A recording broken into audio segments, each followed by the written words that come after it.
How are you all doing today? Another day, and we thank God.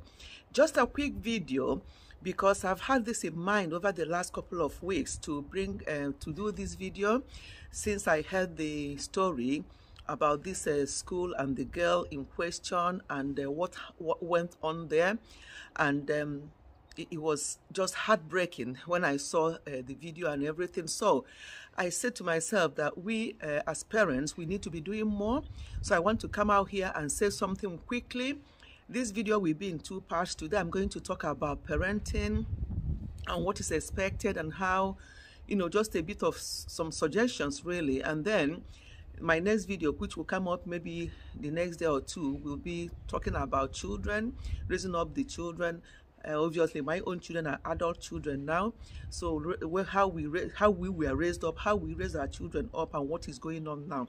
That will come in the next video. So I don't want this video to be too long, so I'm going to go straight to the point, and I'm going to use Proverbs 11:24, which says that anyone who spares the rod hates their children, which is obviously parents who spare the rod hate their children, but whoever loves their children is careful to discipline them. So disciplining our children is not a bad thing. We have to discipline them. It's just how we do it is what may be a bad thing or good thing. But as for this discipline our children, that should be done. So there are bullet points I have. I have 10 things I listed out that I want to talk around. So quickly, number one, parents should be saying the same thing. When you are raising up your children, if you are both parents, unless you are single parent, that will be different. But I'm talking from the side of both parents. If you have both parents at home, you should be saying the same thing.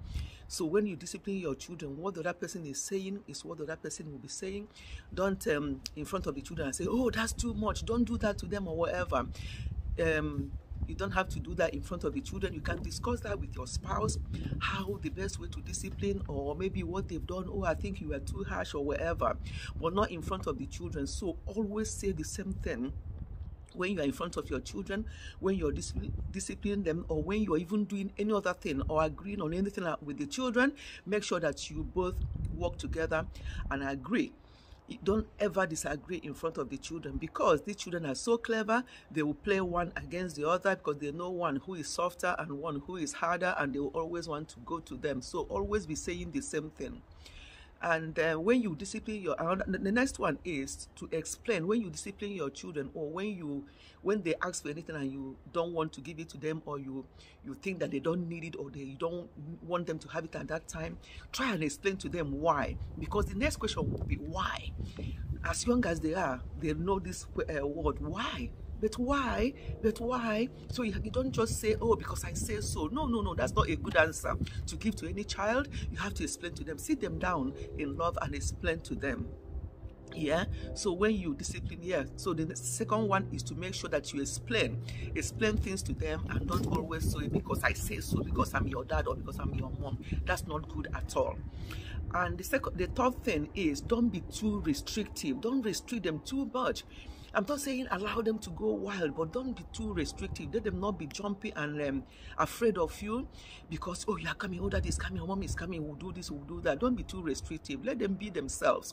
Let them, you know, so that they'll be able to come to you and tell you things. Because if you restrict them too much, they'll be so afraid of you. They will not want to come and tell you when something happens out there. They will not be able to feel free to tell you. So please don't restrict them too much. And also when it comes to helping out in house chores, some mothers would rather that they don't, because they want to do it themselves quickly and go. No, don't restrict them. Let them get involved. Have time for them. Be patient.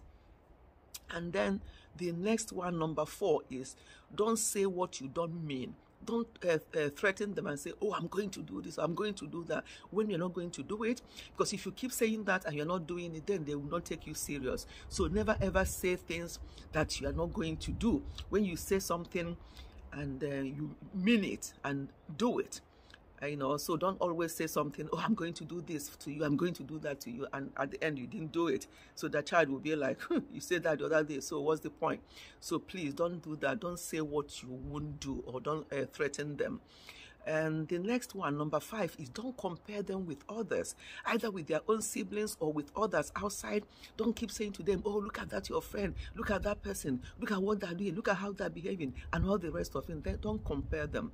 Just, if there's something that they're doing that you're not happy about, you can just correct them in love, but don't ever compare them, even with their own siblings, because it's not good. It makes their morale to be quite low. It can make them to be very unsure of themselves, or they might start feeling that they are not good at all for anything.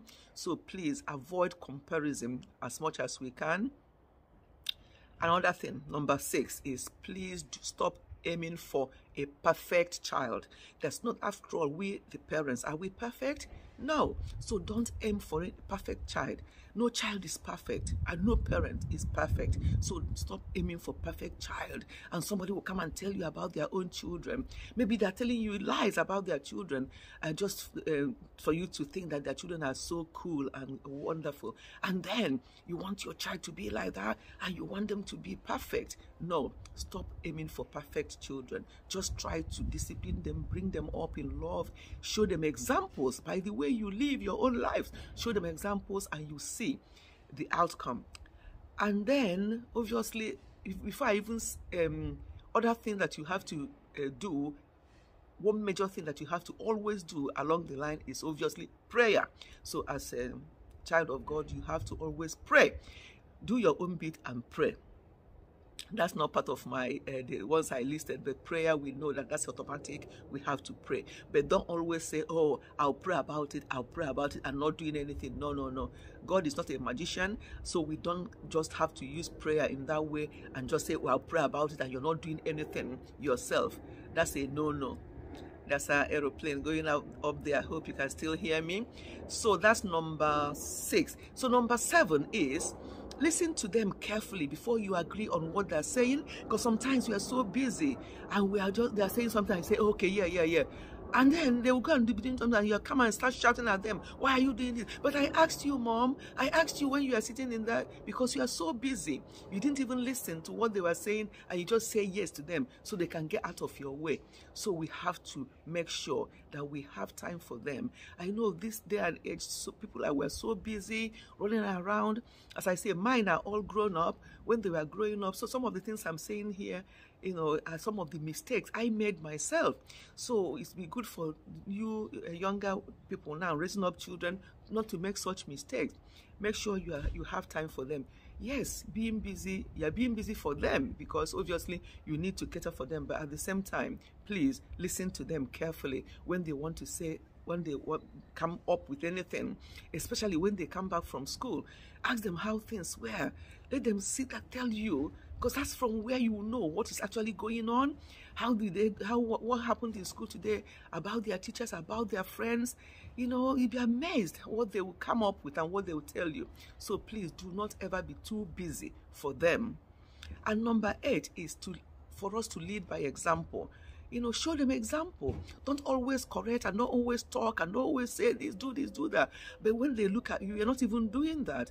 Don't tell them not to swear or not to do this or not to use harsh words and not to hit people and not to do that. And then at home, they will see you, either their dad or their mom, hitting each other and verbally abusing each other. And then you tell them not to do this. What they see, what they see is what they actually do. Sometimes you can tell them things, but actually they lead by example, because they are watching you. And what you do, they see that and they learn from that more than what you say to them. So please, let us always lead by example. And number 9 is to attend. Make sure when they are young, obviously in school age, make sure you are where they are. Attend their school activities.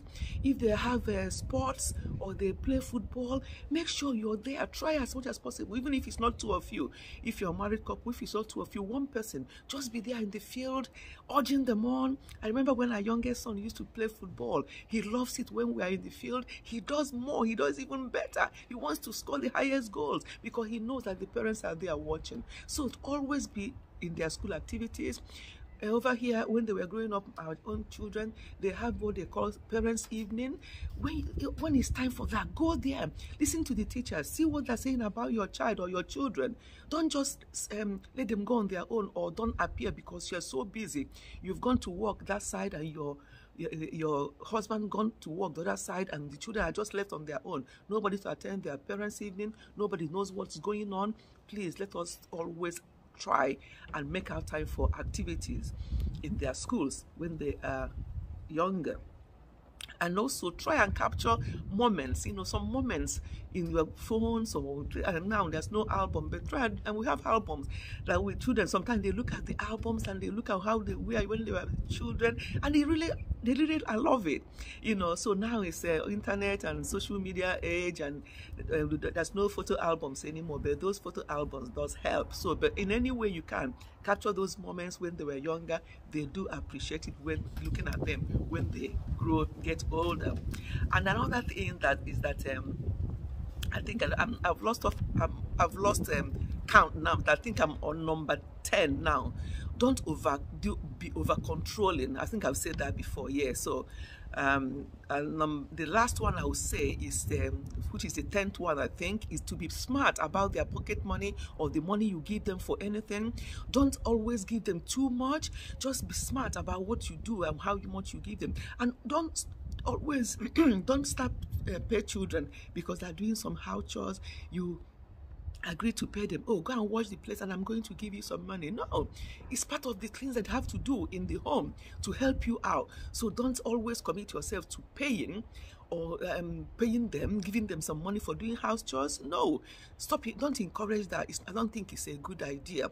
And then lastly, which one? This one is the last one is a bonus one, is these gadgets.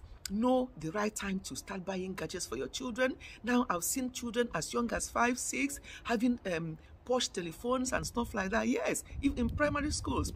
I'm not saying, I don't want to tell you the age when you start, but you as parents, you know the best and what do they actually need those gadgets for, especially the phone. What do they need it for? You're going to pick them from school. If you want to call the school, you know what to do. So what do they need phone for at 5, 6, 7, or even 8 years? So know the right time to give your children phone. As I say, our own time of parenting is so different from now, and so just know what is going on now, and then go from there.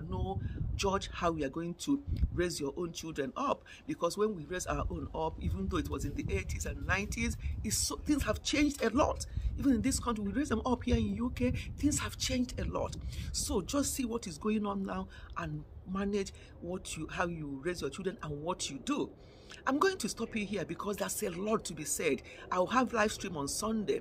Live stream on Sunday will be about parenting and children upbringing. So we're going to talk more. Then I don't want this video to be too long. As I say, in a couple of days' time, my next video will be about children.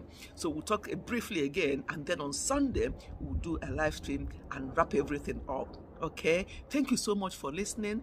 This video is now a bit longer than I normally wanted to, but I wanted to bring these points up and for us to just have in mind before we do live stream on Sunday.